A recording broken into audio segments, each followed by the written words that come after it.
Vamos fazer mais uma questãozinha sobre dilatação térmica? Vamos fazer uma da VUNESP?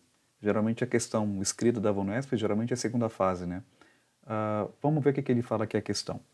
A figura mostra uma lâmina bimetálica de comprimento L0 na temperatura θ0, que deve tocar o contato C quando aquecida. A lâmina é feita de dois metais, 1 e 2, cujas variações relativas de comprimento ΔL sobre L0, em função da variação de temperatura, que é a temperatura final menos a temperatura inicial, encontram-se no gráfico. Então, aqui claramente a gente observa que aqui nós temos uma questão que envolve mais uma vez a questão sobre dilatação linear. E o bacana dessa questão é que é uma questão que envolve a famosa questão da lâmina bimetálica, né? Lembrando que uma lâmina bimetálica, o comprimento dela, ela pode mudar a direção dessa lâmina dependendo de quem está em cima e de quem está embaixo. Tá? Então, por exemplo, se a lâmina de cima crescer mais que a lâmina de baixo, então normalmente essa lâmina vai tocar o ponto C. E a questão pede isso, né? O que é que a gente pense isso, na verdade, né? Então, uma lâmina, né, de cima é feita de um material e a lâmina de baixo é feita de outro material. O que temos que saber nessa questão é quem aqui no caso, ou qual é o material que é feito cada laminazinha aqui no caso, né? Embora a gente nem precise saber do que é feito esse material, basta a gente saber qual alfa é maior do que o outro. Lembrando, quem tem mais alfa, quem tem um alfa maior, quer dizer que dilata mais. No item A, o que ele pede aqui no item A? Vamos lá. Ele quer saber qual é o coeficiente de dilatação linear 1 e 2. Então ele quer saber quanto que vale aqui no caso o alfa, né? Então, vamos lá, ele quer saber quanto vale o alfa 1, né, que ele quer saber esse coeficiente alfa 1, e também ele quer saber quanto que vale o alfa, aqui no caso o alfa 2. Bom, para isso a gente tem que lembrar daquela equaçãozinha que a gente já aprendeu sobre dilatação térmica, né? Então, lembrando que ΔL vai ser quem, né? ΔL vai ser igual a L0 vezes alfa vezes variação de temperatura. Então, nós temos aí essas duas grandezas envolvidas aqui no caso. Duas não, né? Mais de uma grandeza. O que nós queremos descobrir? O alfa. Então, se a gente quer descobrir o alfa, vamos isolar o alfa aqui, como é que fica? Então, se eu pegar, por exemplo, aqui nessa fórmula, ΔL, vou repetir o ΔL, dividido aqui no caso.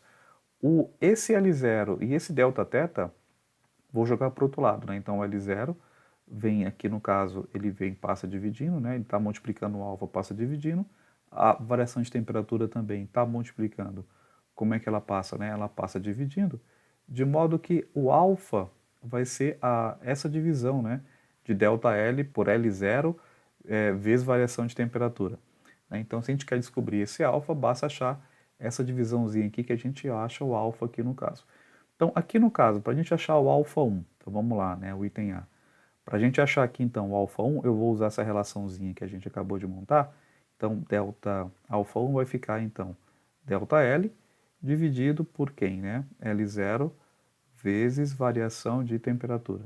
Observe que a gente não colocou nenhum dado ainda, né? Só estamos brincando aí com a equaçãozinha aqui para a gente descobrir o que ele quer saber aqui no caso. Então, olhando aqui o gráfico, e aí você tem que ficar atento a isso, então esse ΔL por L0 a gente obtém aqui no gráfico, e aqui no eixo X a gente obtém quem? A variação de temperatura, que é essa outra parte aqui que a gente tem aqui. Então, nós temos quanto vale esses valores. Se eu tenho essas relações, dá para eu achar um valor numérico de quanto que vale isso.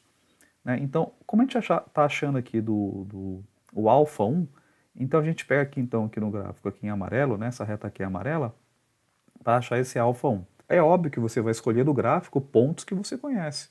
Então, a gente tem que escolher aqui no gráfico o ponto que a gente sabe quanto que vale aqui na ordenada y e na ordenada x. Né? Então, se eu pegar, por exemplo, esse ponto aqui, eu não tenho um valor aqui, nenhum valor aqui, quer dizer, aqui eu tenho, que é 5, né? Mas eu não tenho um valor aqui preciso em y, né?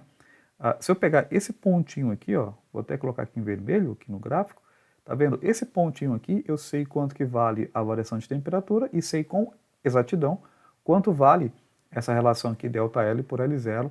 Então, eu posso pegar, por exemplo, vamos continuar aqui, né?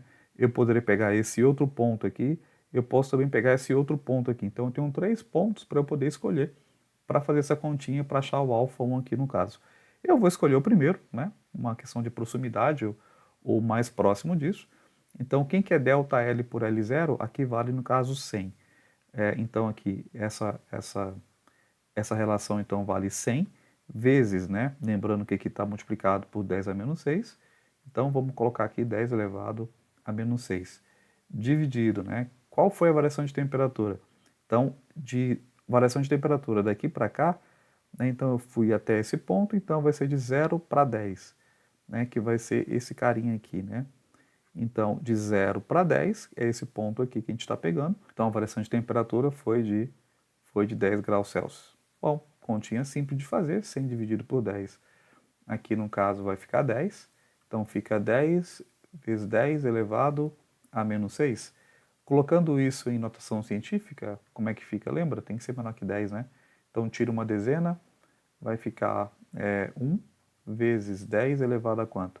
Se eu tirei uma dezena, acrescenta lá em cima, acrescentar de alguém negativo, na verdade, tirar, né? O negativo, diminui o negativo, né? Então, fica menos 5 graus Celsius a menos 1. Então, esse é o valor, desculpa, de alfa 1. Então, alfa 1 vale 1/10 elevado a menos 5. Vamos achar o alfa 2? Alfa 2, vou fazer a mesma brincadeira, né? Então, para a gente achar, no caso aqui, o alfa 2 vai ficar, vou usar essa mesma relaçãozinha aqui, né? Separando a variável que a gente já montou aqui no começo.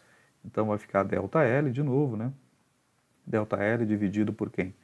Por L0 vezes variação de temperatura.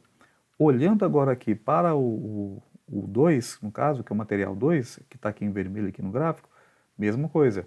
Vou escolher pontos aqui no gráfico que eu sei, né, quanto que vale a ordenada, né, o eixo Y, quanto que vale aqui no caso X. Então vamos pegar esse ponto aqui eu sei, esse ponto aqui também eu sei com certeza.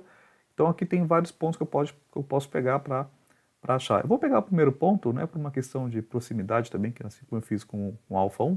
Vamos pegar esse ponto aqui, ou seja, vai ser daqui, né? Ou seja, essa variação aqui nesse ponto também vale 100. Então aqui é essa relação aqui, né? Esse ΔL por L0, a gente achando aqui no gráfico, vale quanto? Ele vale 100. Lembrando que é 100 vezes 10 elevado a menos 6. Dividido a temperatura, né? Temperatura, eu fui até aqui, né? Então a temperatura ela foi de 0 para 5. Deixa eu até apagar isso aqui para a gente não confundir e achar que estão pegando aqui da outra aqui no caso. Então apagando aqui essa outra relação, vamos pegar aqui de novo a caneta. Então eu estou indo agora daqui para cá, né? Então eu estou indo desse ponto para esse ponto, que é esse pontinho aqui que a gente está analisando. Então a variação de temperatura aqui foi apenas 5 graus, né? Então delta θ que foi 5 graus. Então, brincando aqui de matemática, 100 dividido por 5 vai dar 20, né? Então fica 20 vezes quanto? 20, 10 elevado a menos 6. Colocando isso em notação científica, né? Vai ficar, tira aqui uma dezena, vai ficar 2, 10 elevado a menos 5 graus Celsius a menos 1. Pronto, já achei aqui o item A, já calculamos aqui na questão, ele queria o alfa 1 alfa 2, já achamos alfa 1 e alfa 2. Né? Claramente, a gente também observa o seguinte, né?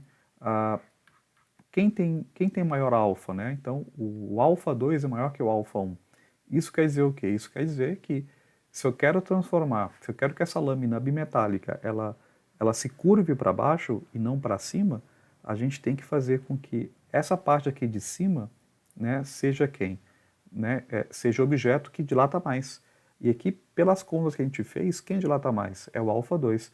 Então, esse cara aqui tem que ser feito, né, desse alfa 2, que eu não sei o que é, e aqui essa lâmina de baixo, ela tem que ser feita por quem? Por alfa 1, né, que cresce menos, que dilata menos. De modo que, quando eu aquecer esse conjunto, né, essas duas lâminas, tanto a superior quanto a inferior vai crescer mais que a inferior, de modo que essa lâmina ela vai se curvar para baixo. E é o que a gente quer aqui no problema, né? Que ele pergunta justamente aqui no item B. Qual dos metais deve ser utilizado na parte superior da lâmina para que o dispositivo funcione como desejado? Justifique a resposta. Né? Então, se eu quero que essa lâmina se curve para baixo, deixa eu tentar aqui desenhar esse negócio. Então, se a gente quer que essa lâmina, né, ela se curve aqui para baixo, Então, o que, que deve acontecer? Vamos colocar aqui de outra cor, só para a gente brincar um pouquinho. Então, essa lâmina aqui de baixo, ela tem que mais ou menos fazer essa brincadeira aqui, né? Então, deixa eu tentar desenhar. Então, ficaria mais ou menos assim, né? Então, a gente tem duas lâminas, uma é feita aqui no caso, essa lâmina de baixo seria aqui no caso o alfa 1, né? E essa lâmina aqui de cima, que a gente acabou de falar, ela vai ser o nosso alfa 2. Então, sabendo que alfa 2 cresce mais que alfa 1, de novo, aí você pode escrever, né, como justificativa, né, aqui na resposta aqui do item B, você poderia até representar esse desenho indicando que essa lâmina, né, para tocar aqui, vai tocar aqui no objeto, né, e acionar o dispositivo que ele quer saber. Então, para que isso aconteça, para que esse objeto toque, né, entorte para baixo, você poderia falar então que o alfa 2, por ter um maior coeficiente de dilatação, a lâmina vai crescer para baixo devido a esse maior coeficiente de dilatação linear. Tá ok? Então, é uma questãozinha bacaninha aqui da VUNESP, que também brinca com essa questão de dilatação linear, né? E lembrando que o alfa, né, é um fator muito importante quando a gente fala em quem cresce mais, quem cresce menos, quando há uma variação de temperatura dos objetos. Tá ok? Tranquilo? É isso.